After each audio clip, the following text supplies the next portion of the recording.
গুম, ক্রসফায়ার আর আয়নাঘর গত 2 দশক ধরে বাংলাদেশের মানবাধিকার লঙ্ঘনের অভিযোগের সমার্থক শব্দে পরিণত হয়েছিল যে বাহিনী, এবার তার বিলুপ্তি ঘটতে যাচ্ছে। 2004 সালে গঠিত elite force rapid action battalion বা র্যাব বিলুপ্ত করার নীতিগত সিদ্ধান্ত নিয়েছে সরকার। তৈরি হয়েছে নতুন আইনের খসড়া, কিন্তু শূন্যস্থান তো আর ফাঁকা থাকবে না। র্যাবের জায়গায় আসছে পুলিশের নতুন বিশেষায়িত বাহিনী পিপলস প্রোটেকশন ফোর্সেস বা পিপিএফ।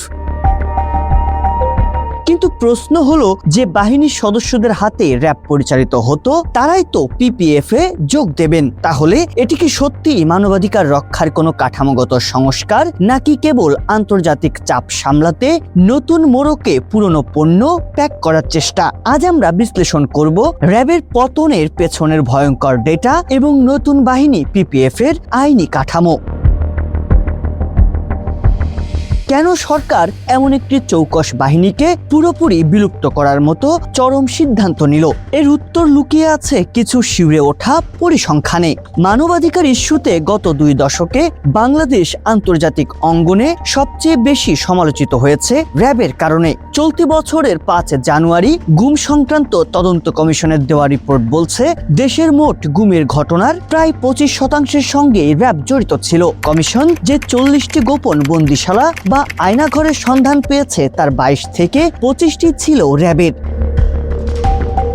ক্রসফায়ারের তথ্য আরো ভয়ঙ্কর। পুলিশের বিশেষ শাখার নথিতেই প্রমাণ মিলছে 2015 থেকে 21 সাল পর্যন্ত 1060টি ক্রসফায়ারের মধ্যে 293টিতে সরাসরি র্যাবের নাম এসেছে।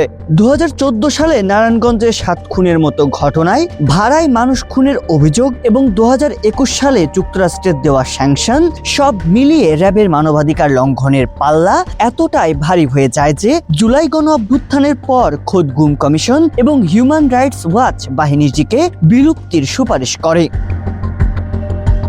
এই চরম নেতিবাচক ভাবমূর্তি মুছতেই সরকার আনছে প্রস্তাবিত পিপলস প্রোটেকশন ফোর্সেস আইন 2026। কিন্তু পিপিএফ আসলে কাজ করবে কিভাবে? প্রস্তাবিত আইন অনুযায়ী পিপিএফ গঠিত হবে র্যাবের মতো বিভিন্ন বাহিনীর সদস্যদের সমন্বয়ে, তবে মূল পরিবর্তনটি আসবে চেইন অফ কমান্ড বা জবাবদিহিতার জায়গায়। এই বাহিনীর মহাপরিচালক হবেন একজন পুলিশ কর্মকর্তা, যিনি সরাসরি আইজিপির অধীনে কাজ করবেন। সবচেয়ে বড় আইনি পরিবর্তন হলো পিপিএফ এর কর্মকর্তারা তল্লাশি বা গ্রেপ্তার করলে তাদের থানার একজন ওসির সমান ক্ষমতা থাকবে। কাউকে গ্রেপ্তার করলে বা বস্তু জব্দ করলে দ্রুততম সময়ে কাছের থানায় হস্তান্তর করে প্রতিবেদন দিতে হবে। র্যাবের আইনেও এমন বিধান ছিল, কিন্তু তা মানা হতো না। পিপিএফ এর খসড়ায় এটি নিশ্চিত করতে সুস্পষ্ট দিক নির্দেশনা দেওয়া হয়েছে এবং 17টি সুনির্দিষ্ট কারণে পিপিএফ সদস্যদেরও আটকের বিধান রাখা হয়েছে। ইতিহাসের কি অদ্ভুত সমাপতন! 2004 সালে এই বিএনপি সরকারি অপারেশন ক্লিন হার্টের পর সন্ত্রাস দমনের নামে র্যাব গঠন করেছিল, আর 22 বছর পর সেই বিএনপি সরকারকেই মানবাধিকার লঙ্ঘনের দায়ে নিজেদের তৈরি করা বাহিনীটি বিলুপ্ত করতে হচ্ছে।